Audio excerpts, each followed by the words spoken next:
સુરતમાં school bus અને bike વચ્ચે અકસ્માત સર્જાયો। ઓલપાડ સાયન રોડ પર અકસ્માત થયો। બાઇક ચાલકને ઘટનામાં નજીવી ઈજા પહોંચી છે। અકસ્માતની ઘટના સીસીટીવીમાં કેદ થઈ છે, જે દ્રશ્યો સામે આવ્યા છે। બાઇક ચાલક જે હતો તેને સામાન્ય ઈજા પણ પહોંચી છે। તો અકસ્માતની આ ઘટના સીસીટીવીમાં કેદ થઈ છે। સુરતની આ ઘટના છે, જેમાં સ્કૂલ બસ અને બાઇક વચ્ચે અકસ્માત સર્જાયો હતો। તો બાઇક સ્કૂલ બસની નીચે ધસી ગયું હતું, જો કે તેને સામાન્ય ઈજા પહોંચી છે। બીજો એક વ્યક્તિ જે બાઇક ચાલક છે તે રસ્તો ઓળંગી રહ્યો હતો અને તે દરમિયાન પોતાના બચાવમાં બાઇક ચાલક સાઈડ કાપવા જાય છે અને તેવામાં બસની નીચે ધસી આવે છે। કપરાડા તાલુકાના કુંભઘાટ પર ફરી એક વખત ગંભીર અકસ્માત સર્જાયો છે। તો કન્ટેનર અને ટેમ્પો સામસામે આવી ગયા, અથડાઈ ગયા બંને વાહનો અને પલટી મારી જતા આગ લાગી ગઈ। અકસ્માત બાદ કન્ટેનરમાં આગ લાગતા દોડધામ મચી ગઈ। તો લાંબા સમય સુધી હાઈવે પર વાહન વ્યવહારને અસર થઈ અને ઘટનાની જાણ થતાં જ ફાયર બ્રિગેડ ટીમ સ્થળ પર પહોંચી હતી। તો ભારે જહેમત બાદ આગ પર કાબુ મેળવાયો હતો। જાલોદમાં વાહન ચેકિંગ દરમિયાન પોલીસે ઓવરલોડ રેતીની 6 ટ્રક ઝડપી પાડી છે। પોલીસે લીંબડી તરફથી આવી રહેલ ઓવરલોડ રેતી ભરેલા 6 ડમ્પર ઝડપી પાડ્યા છે અને મળતી માહિતી મુજબ ડમ્પરમાં જરૂરી દસ્તાવેજોનો પણ અભાવ હોવાનું ખુલ્યું છે। તો જાલોદ પોલીસે વધુ કાર્યવાહી હાથ ધરી છે।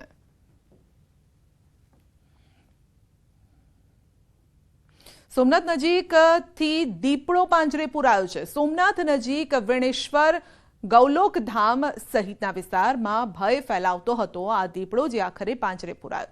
દીપડો પાંજરે પુરાતા લોકોએ રાહતનો શ્વાસ લીધો। આ વિસ્તારમાંથી અવારનવાર દીપડા પાંજરે પુરાય છે।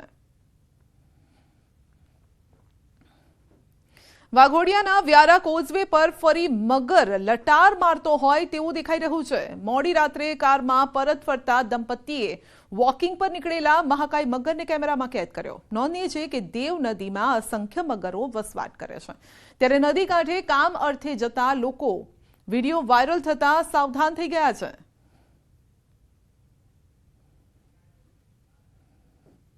રાજકોટમાં એસઓજી ટીમે હથિયાર અને કાટીસ સાથે એક શખ્સને ઝડપી પાડ્યો છે। છોટુનગર વિસ્તારમાંથી આરોપી ઇસ્માલ બસીર અલાણાને ઝડપી પડાયો છે। આરોપી પાસેથી દેશી તમંચો 3 કાટીસ કબજે કરાયા છે અને અગાઉ પણ જૂનાગઢ પોલીસ મથકમાં આ આરોપી ચોપડે ચડી ચૂક્યો છે।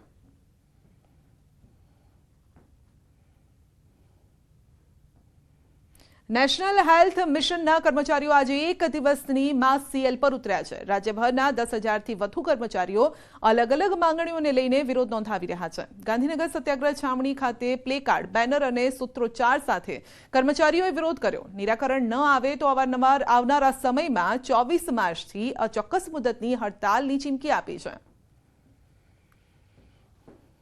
નેશનલ હેલ્થ મિશનના કર્મચારીઓ આજે ધરણા પ્રદર્શન કરી રહ્યા છે। ગાંધીનગરની સત્યાગ્રહ છાવણી ખાતે રાજ્યભરના તમામ કર્મચારીઓ અત્યારે હાલ જોઈ રહ્યા છો કે હાથમાં બેનર અને પોસ્ટર લઈને વિરોધ જે છે તે કરવામાં આવી રહ્યા છે। સિનિયોરિટીનો લાભ આપો, ઇન્ક્રીમેન્ટનો વધારો કરો, મૃત્યુ સહાયની રકમ વધારવાની માંગણી કરી રહ્યા છે। નેશનલ હેલ્થ મિશનના કર્મચારી મંડળ દ્વારા આ હડતાલનું આયોજન કરવામાં આવ્યું છે। ઈપીએફનો લાભ અપાવવા સહિતના જે તમામ પોસ્ટર, બેનરો સાથે વિરોધ પ્રદર્શન કરવા માટે આવી રહ્યા છે। કર્મચારીઓ પણ છે, તેમની સાથે વાત કરીશું। મુખ્ય મુદ્દા શું છે અને મુખ્ય મુદ્દાઓને લઈને ક્યાં ક્યાં રજૂઆત કરી છે, રજૂઆત બાદ શું પ્રત્યુત્તર મળે છે? જી અમારા મુખ્ય મુદ્દા એ છે કે અમારે જે પગાર વિસંગતતા છે એ વિસંગતતા માટે અમે આજે કર્મચારી યુનિયન અમે આજે અહીંયા એનએચએમનો અમે બધા ભેગા થયા છે, જેમાં અમારો મુખ્ય જે મુદ્દો છે એ વિસંગતતા દૂર કરવાનો છે અને જેના માટે અમે આજે માસ સેલ પર ઉતર્યા છે। કેટલા કર્મચારીઓ છો અને કેટલા કર્મચારીઓ માસ સેલ ઉપર ઉતર્યા છે? કર્મચારીઓ ઘણા બધા છે। દરેક જિલ્લા વાઇઝ જે એનએચએમના જે પણ કર્મચારીઓ છે આજે માસ સીએલ પર છે અને અમારી માંગણીઓ છે જે બધી એ પણ પૂરી કરવા માટે અમે અહીંયા ભેગા થયા છે। જેમ કે સિનિયોરિટીનો લાભ નથી મળ્યો અમને, પછી જે ઇન્ક્રીમેન્ટ છે એ પણ ખૂબ જ ઓછું આપ્યું છે અને અંદરો અંદર ઝઘડવાની વૃત્તિ ચલાવે છે, એટલે એ દૂર કરો અને અમને પગાર વિસંગતતા જે છે એ પણ દૂર કરો। કેટલી પગાર વિસંગતતા છે અને દૂર કરવા માટે તમે અહીંયા એકઠા થયા છો? પગાર વિસંગતતા બેઝિક જે છે એ અમુક કેડરને 16,000 આપ્યો છે અને અમુક કેડરને 20,000 આપ્યો છે, તો એ છે મેઇન પગાર વિસંગતતા. કેટલા લોકો અહીંયા આવ્યા છે, કેટલા લોકો વિરોધ કરવા માટે જોડાયા છે? 700 જેટલા લોકો છે અને બીજા બધા જ આજે એનએચએમ જે કર્મચારીઓ છે ગુજરાતમાં એ માસ સીએલ પર છે જ. કેટલા લોકો માસીએલ ઉપર ઉતરે? અત્યારે 7,000 લોકો આખા ગુજરાતની અંદરથી માસ સીલમાં જોડાયેલા છે અને દરેક જિલ્લા ઉપર જિલ્લા પંચાયત કચેરી ખાતે અમારા લોકો ત્યાં ધરણા ઉપર બેઠેલા છે. હાલ માંગ ન સ્વીકારાય તો આગામી કાર્યવાહી શું કરવાના છે? જો અમારી આજ ફક્ત અમારો માસ સીએલનો કાર્યક્રમ છે અને આજે માસ સીએલ ઉપર ગુજરાત રાજ્યના 10,000થી પણ વધારે કર્મચારીઓ જોડાયેલા છે. જો આજે કંઈ હકારાત્મક નિર્ણય ના લે કે અમારી સાથે કોઈ બેઠક ના થાય તો આગામી દિવસોમાં એટલે નેક્સ્ટ વીક 24 તારીખથી અમે અચોક્કસ મુદતની હડતાલ પણ ઉતરશું. ચોક્કસ. તો આજે તમામ કર્મચારીઓ જે છે તે માસ સીએલ ઉપર છે અને તેની માંગ સ્વીકારાશે નહીં તો અચોક્કસ મુદતની હડતાલ કરવાની પણ તૈયારી જે છે તે દાખવી રહ્યા છે. પંકજ મકવાણા સાથે ગૌતમ શ્રીમાળી, ન્યૂઝ 18 ગુજરાતી, ગાંધીનગર. 9 મહિના બાદ પૃથ્વી પર સુનિતા વિલિયમ્સના સફળ ઉતરણને પ્રધાનમંત્રી નરેન્દ્ર મોદીએ પણ આવકાર્યું છે. તેમણે ટ્વીટ કરતા કહ્યું છે કે ક્રૂ 9 ફરી સ્વાગત છે. તો પૃથ્વીએ તમને યાદ કર્યા. તેમની આ કસોટી હિંમત અને અનંત માનવ ભાવનાની કસોટી રહી છે. સુનિતા વિલિયમ્સ અને #ક્રૂ9 અવકાશ યાત્રીઓએ ફરી એકવાર આપણને બતાવ્યું છે કે ખંતનો ખરેખર શું અર્થ થાય છે. વિશાળ અજાણ્યા સામે તેમનો અવિશ્વસનીય નિશ્ચય લાખો લોકોને હંમેશા પ્રેરણા આપશે.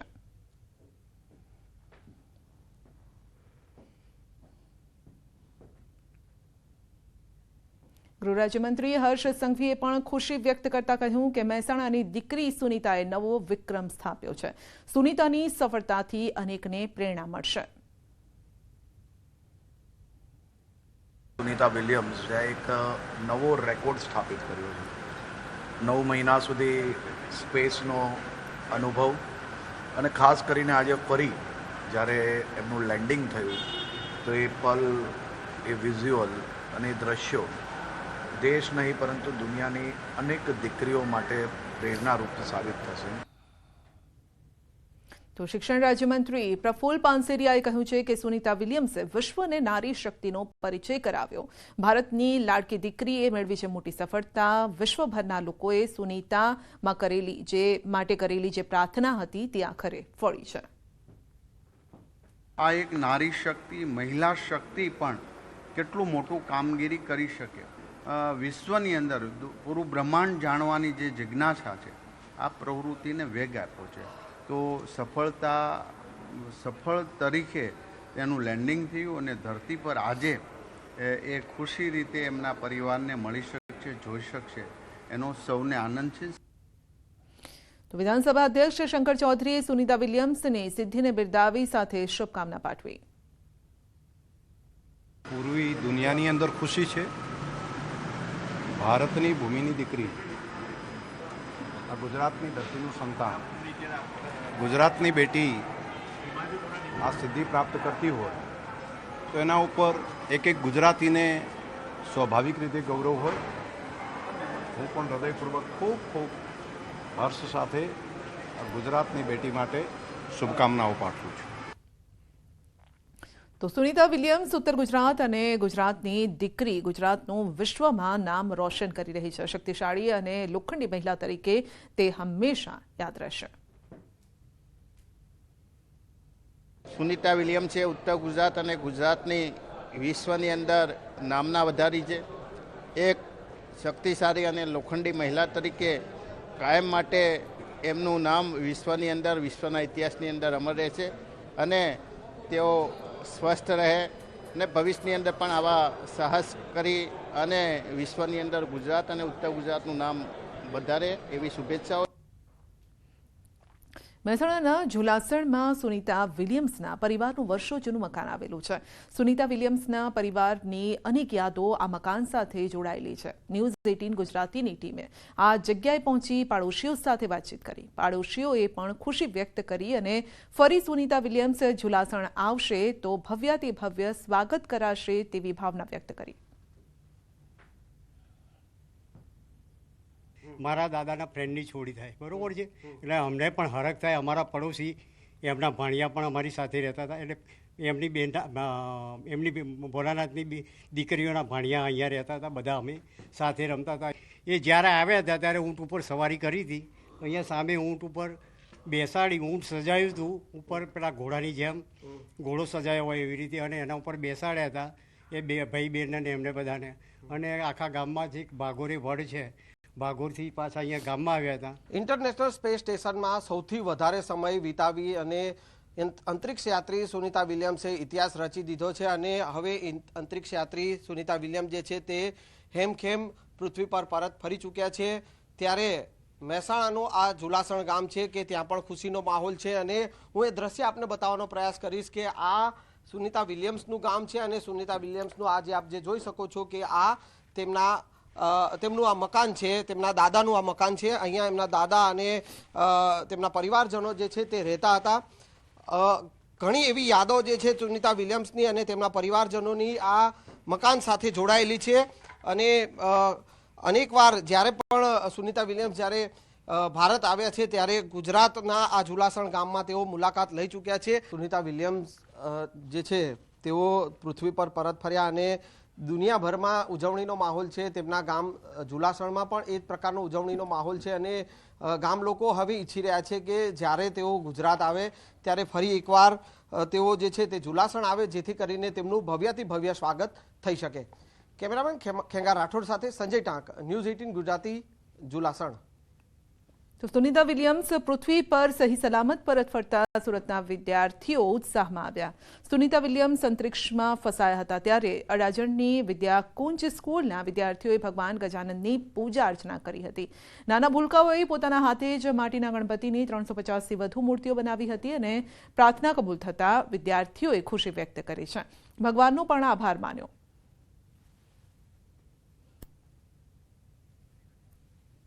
તો અડાજણની વિદ્યાકુંજ સ્કૂલના વિદ્યાર્થીઓએ પ્રાર્થના કરી હતી અને ત્યારબાદ હવે હેમખેમ સુનિતા વિલિયમ્સ પૃથ્વી પર પાછા ફર્યા છે ત્યારે તેઓએ ખુશી વ્યક્ત કરી છે. પ્લેકાર્ડ સાથે તેઓએ આ તેમની ભાવના વ્યક્ત કરી હતી.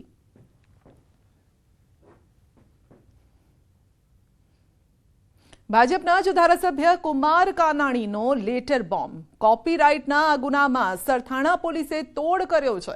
પોલીસ પર ગંભીર આરોપથી મચી ગયો છે ખળભળાટ. કુમાર કાનાણીએ સુરત સીપીને લખ્યો છે પત્ર. પોલીસ દ્વારા ટ્રેડમાર્ક અને કોપીરાઇટના ગુનામાં 8 લાખનો તોડ કર્યાનો આક્ષેપ છે. ધારાસભ્ય કુમાર કાનાણીએ મુખ્યમંત્રી અને ગૃહમંત્રીને ફરિયાદ કરી. સરથાણા પોલીસના કોન્સ્ટેબલે કોપીરાઇટના ગુનામાં 8 લાખનો તોડ કર્યો છે તો સીએમને ફરિયાદ પણ કરી છે. કુમાર કાનાણીએ આ અંગે જવાબ લેવાની તૈયારી પણ બતાવી છે. સરથાણા પોલીસ સ્ટેશનમાં કોપીરાઇટની જે રેડ પડી હતી અને રેડની અંદર જે કંઈ કાર્યવાહી થઈ એ કાર્યવાહી પોલીસની શંકાસ્પદ હતી અને એની ફરિયાદ મારી પાસે આવી હતી અને ફરિયાદને આધાર પર ખરેખર હકીકત શું છે, પોલીસની કાર્યવાહી ખરેખર શંકાસ્પદ છે કે કેમ તેની તપાસ કરવા માટે મેં પત્ર પોલીસ કમિશનરને લખ્યો હતો અને પત્રનો જવાબની હું રાહ જોઈ રહ્યો હતો. પરંતુ આજે આ પત્ર સોશિયલ મીડિયાની અંદર કે કોઈ પણ જગ્યાએ વાયરલ થયો છે અને એની તપાસ ચાલી રહી છે. પરંતુ દર શુક્રવારે પોલીસ કમિશનર સાથે સંકલનની મિટિંગ ધારાસભ્યની થતી હોય છે. આ પત્રની મારી જે માગણી હતી તપાસની, એ તપાસ થઈ રહી છે કે કેમ, એનો જવાબ હું પોલીસ કમિશનર પાસે માંગવાનો છું. ધોરાજી નગરપાલિકાના પ્રમુખ પદેથી રાજીનામું. ધોરાજી નગરપાલિકામાં ભાજપના પ્રમુખનો ભોગ લેવાયો છે. માત્ર 13 દિવસમાં જ આપ્યું રાજીનામું. નગરપાલિકાની કામગીરી ખૂબ જ હોય અને પ્રમુખની કાર્યક્ષમતા ન હોય તેમજ અંગત પારિવારિક કારણોના લીધે રાજીનામું આપ્યાનો લેખ થઈ રહ્યો છે. નગરપાલિકાના પ્રમુખ બન્યા બાદ તેમનો દારૂની બોટલ સાથેનો વિડીયો વાયરલ થયો હતો. રાજીનામું આપતાની સાથે મીડિયા સામે નિવેદન આપ્યું કે વિવાદ સામે આવ્યા બાદ પ્રદેશ ભાજપ સંગઠનના આદેશથી રાજીનામું આપ્યું કે કેમ તે અંગે અનેક સવાલો ઊભા થયા છે. પ્રમુખ બન્યા ત્યારથી જ સંગીતાબેન બારોટ સોશિયલ મીડિયામાં ચર્ચામાં રહ્યા છે. જોકે ધોરાજી નગરપાલિકાના નવા પ્રમુખ કોણ બનશે તેને લઈને ચર્ચા ચાલી રહી છે. મેં મારા સ્વેચ્છાએ આપ્યું છે રાજીનામું, એટલે કોઈનો કઈ વાત નથી અને પક્ષ સાથે હું જોડાયેલી જ છું. નગરપાલિકાનું કાંઈ પણ કામ હશે તો હું હાજર એમાં રહેવાની જ છું. પણ મારા સામાજિક કારણના લીધે અને મારી જે ક્ષમતાની શક્તિના એટલું કામ વધારે હતું એટલા માટે મેં રાજીનામું આપ્યું છે. બેન, ટૂંકા ગાળામાં જ માત્ર 13 દિવસમાં જ અચાનક આપણે એવું કે શું થયું કે રાજીનામું દેવું પડ્યું? મારી શક્તિ કરતા વધારે કામ હતું નગરપાલિકામાં, એટલા માટે મારે રાજીનામું આપવું પડ્યું. રાજકોટમાં શરૂ થઈ ગયો છે પાણીનો કકળાટ. અંબિકા ટાઉનશીપના સ્થાનિકોનો વિરોધ. પાણીની સમસ્યાને લઈને સૂત્રોચ્ચાર કર્યા. ઓછા ફોર્સથી પાણી આવતું હોવાનો આરોપ છે. બહારથી પાણી ખરીદવા મજબૂર છે લોકો. દૂધના બિલ કરતાં પાણીનું બિલ વધુ આવતું હોવાનો આરોપ લગાવ્યો છે. માસિક 2500 થી 3000નું પાણીનું બિલ આવે છે.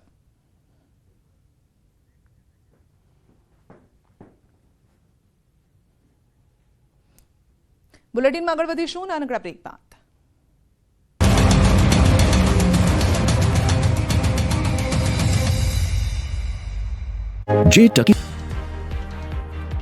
ઉત્તરાખંડના બદ્રીનાથ ધામમાં હિમવર્ષા બાદ આહલાદક નજારો સામે આવ્યો. ચારે બાજુ બરફની સફેદ ચાદર છવાતા નયનરમ્ય દ્રશ્યનું સર્જન થયું. બરફથી ઢંકાયા પહાડો. માર્ચ મહિનાની મધ્યમાં કાળઝાળ ગરમી પડવાની શરૂઆત. દરિયાકાંઠા વિસ્તારોમાં ફૂંકાઈ શકે છે ગરમ પવન. રાજ્યના અન્ય વિસ્તારોમાં તાપમાન રહેશે યથાવત. ગરમીને લઈને હવામાન વિભાગે કરી આગાહી. કાળઝાળ ગરમીમાં ગુજરાતી અકળાયા. સૌથી વધુ રાજકોટમાં 38 ડિગ્રી તાપમાન, અમરેલીમાં 37.4 ડિગ્રી, ડાંગમાં 37.2 ડિગ્રી, જ્યારે અમદાવાદમાં 36 ડિગ્રી નોંધાયું તાપમાન. દીવ અને કચ્છના કેટલાક વિસ્તારોમાં હીટવેવની આગાહી. રાજ્યમાં હાલ પશ્ચિમી અને ઉત્તર પશ્ચિમી દિશાનો ફૂંકાઈ રહ્યો છે પવન. અલગ અલગ શહેરોમાં રાત્રિના તાપમાનમાં પણ વધારો. હવામાન વિભાગની દરિયાકાંઠાના વિસ્તારોમાં ગરમ પવન ફૂંકાવાની આગાહીની અસર નવસારીમાં થઈ. ગરમીથી રાહત મેળવવા શહેરીજનો શેરડીના રસ સહિતના ઠંડા પીણા પીતા નજરે પડ્યા. ઉનાળાની વધતી ગરમી સાથે રોગચાળામાં વધારો. રાજકોટમાં તાવના કારણે ભગવતીપરા વિસ્તારમાં 2 બાળકીના મોત. 5 માસની બાળકી સાક્ષી અને 7 વર્ષની ફરીદાનું સારવાર દરમિયાન નિપજ્યું મોત. રંગીલા રાજકોટમાં ડબલ ઋતુના કારણે રોગચાળો વકર્યો. ખાનગી અને સરકારી હોસ્પિટલો ઉભરાઈ. શરદી, ઉધરસ, તાવ, ઝાડા ઉલટીના કેસ વધ્યા.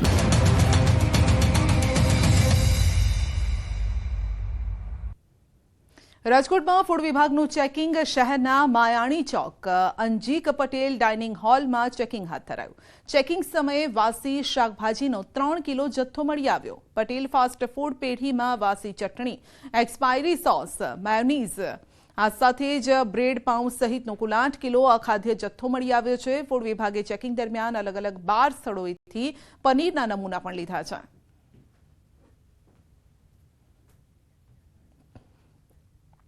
વડોદરાના માણેજાની ટપોરીઓની ગેંગની રીલ વાયરલ કરવાનું ભારે પડી ગયું છે. માણેજાની ટપોરી ટોળકીએ રીલ બનાવવા બ્રિજને પોતાનો અડ્ડો બનાવ્યો.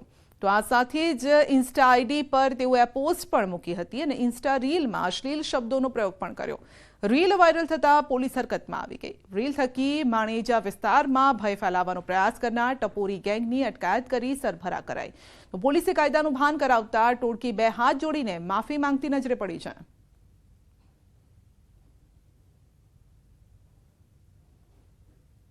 અગાઉ અમને એક વિડીયો બનાવ્યો હતો માનેજા ગામમાં, તો જાહેર રોડ પર હવે આવો વિડીયો બનાવવામાં આવે નહીં. અને આવું કે બીજી ફેર આવી બધી ભૂલ નહીં થાય. ગુજરાત પોલીસ અમને માફ કરે. દ્વારકામાં દેશી દારૂની ભઠ્ઠીઓ ઝડપાઈ છે.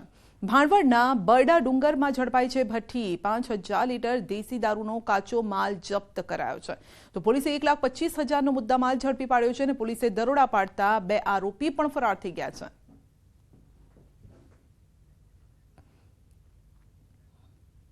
જીજી હોસ્પિટલમાં દાખલ દર્દીએ વોર્ડના બાથરૂમમાં ગળે ફાંસો ખાઈ આપઘાત કરતા અરેરાટી વ્યાપી. મૂળ દેવભૂમિ દ્વારકાના યુવકે દવા પી આપઘાતનો પ્રયાસ કરતા હોસ્પિટલ ખસેડાયો, પરંતુ યુવકે હોસ્પિટલમાં સારવાર બાદ ગળે ફાંસો ખાઈ આખરે જીવન ટૂંકાવી લીધું. સમગ્ર મામલે પોલીસે મૃતદેહ પીએમ માટે ખસેડીને તપાસ હાથ ધરી. ગઈકાલે અમારા ચાર સમાજના યુવાન રાજભા કારિયા કોઈ કારણસર દવા પીતા દિલ્હી હોસ્પિટલમાં દાખલ થતા દરમિયાન મકવાણા સાહેબના વોર્ડમાં સારવાર ચાલુ હતી. તે દરમિયાન રાત્રે કોઈ કારણસર બાથરૂમમાં જઈ અને પોતાને ગળા પાસો ખાધો એવું અમારા પીક જાણવા મળ્યું છે. સાબરકાંઠામાં કેનાલના પાણી ખેતરોમાં ફરી વળ્યા છે. પ્રાંતિજના પિલુદ્ર સીમમાં આવેલા ખેતરમાં હાથમતી કેનાલના પાણી ફરી વળ્યા. કેનાલના પાણી ખેતરમાં ઘૂસતા બેટમાં ફેરવાયા. ઘઉં અને કોબીજ ફુલાવરમાં પાણી ફરી વળતા ખેડૂતોને લાખોનું નુકસાન થયું છે. બીજી તરફ ખેડૂતોએ ખેતરોમાં પાણી અંગે તંત્રને પણ જાણ કરી.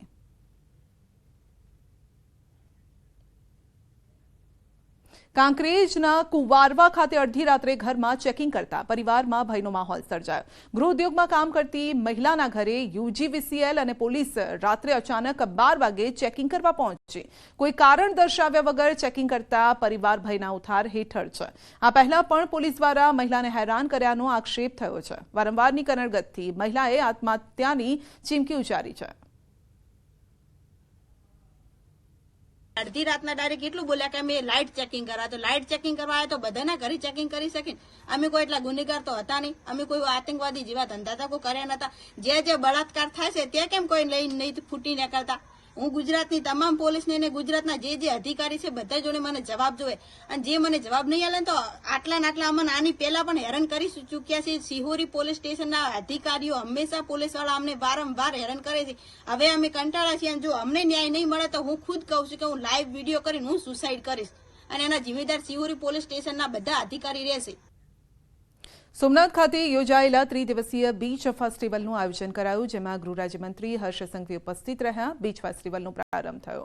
આ ફેસ્ટિવલ 21 માર્ચ સુધી ચાલશે. રંગારંગ સાંસ્કૃતિક કાર્યક્રમો વચ્ચે બીચ ફેસ્ટિવલનો પ્રારંભ થયો અને સાથે જ હર્ષ સંઘવીએ વેરાવળ અને કોડીનાર ડેપોના નવીન વર્કશોપ તેમજ આકોલવાડીના નવા બસ સ્ટેશનનું લોકાર્પણ કર્યું. તેમણે પ્રથમ જ્યોતિર્લિંગ સોમનાથ મહાદેવના દર્શન, ધ્વજા પૂજા પણ કરી હતી. આ સાથે જ ઉલ્લેખનીય છે કે બીચ સ્પોર્ટ્સ ફેસ્ટિવલ દ્વારા ગુજરાતના 1600 કિલોમીટરના દરિયા કિનારાના ગામોના યુવા ખેલાડીઓ માટે મોટું પ્લેટફોર્મ મળી રહેવાનું છે. અહીં સંબોધન દરમિયાન હર્ષ સંઘવીએ સોમનાથને લઈ જાહેરાત પણ કરી. સરકાર દેશની બેસ્ટ વોલ્વો બસ અમદાવાદથી સોમનાથ સુધી દોડાવશે તેમ જણાવ્યું. બીચ વોલીબોલ અને બીચ હેન્ડબોલનું આયોજન કરવામાં આવે છે. તેમાં સમગ્ર ગુજરાતમાંથી કુલ બીચ વોલીબોલ માટે 205 ટીમો અને બીચ હેન્ડબોલ માટે 94 ટીમો આવે છે ને અંદાજે 1800 જેટલા ખેલાડીઓ આમાં ભાગ લીધો છે. 18 થી 21 સુધી આ સ્પર્ધાઓ ચાલશે. જે બીચ ફેસ્ટિવલ થઈ રહ્યું છે ત્યાં બહુ સારું ગ્રાઉન્ડ, રહેવાનું અને જમવાનું બહુ સુવિધા સારી આપી છે, અને આવું આમ થઈ રાખે એવા પ્લેયર બહાર નીકળી અહીંયા આવ્યા છે. અહીંયાનું આયોજન બહુ જ સારું છે.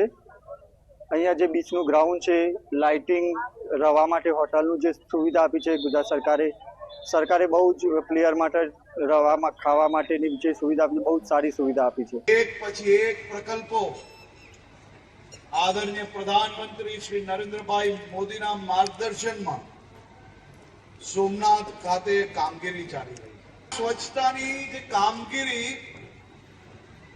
નગરપાલિકા દ્વારા જે ચાલી રહી છે, ટુરિઝમ દ્વારા જે ચાલી રહી છે, અન્ય વિભાગો દ્વારા જે ચાલી રહી છે, જો એમાં તમારા સૌનો સહયોગ મળશે ને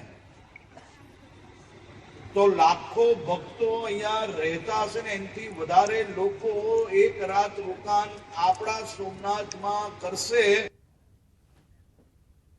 સુરતના ભેસ્તાનમાં અસામાજિક તત્વોના આતંકનો મામલો છે. પોલીસે 2 આરોપીની ધરપકડ કરી છે. 4 શખ્સોએ એક વ્યક્તિને માર માર્યો હતો. પૈસાની લેતી દેતીમાં માર માર્યો હતો અને પોલીસે આરોપીને ઝડપી કાર્યવાહી હાથ ધરી. તો ભેસ્તાનમાં અસામાજિક તત્વોનો આતંક, પોલીસે 2 આરોપીની ધરપકડ પણ કરી છે. મારામારીનો આ મામલો છે. 4 શખ્સોએ એક વ્યક્તિને ઢોર માર માર્યો હતો. તો હજી 2-3 દિવસ પહેલા જ ડીજીપી આદેશ આપ્યા હતા. અસામાજિક તત્વો, ગુંડા તત્વો અને ગુનાહિત પ્રવૃત્તિ કરતા હોય તેઓનું લિસ્ટ તૈયાર કરી તેઓને સબક શીખવવાના આદેશ કર્યા હતા અને તેનું આદેશનું પાલન પણ કરાયું. અને તેવામાં જ આ પ્રકારની ઘટનાઓ પણ ફરી એક વખત સામે આવી રહી છે અને જે બતાવી રહી છે કે પોલીસની કોઈ ધાક આ લોકોમાં નથી દેખાઈ રહી. પૈસાની લેતી દેતી બાબતની મેટર હતી અને એમની ઉપર મૂઢમાર અને લાકડાના ફટકાથી હુમલો કરેલો હતો. તો જે અનુસંધાને આ ગુનો દાખલ થયેલો હતો.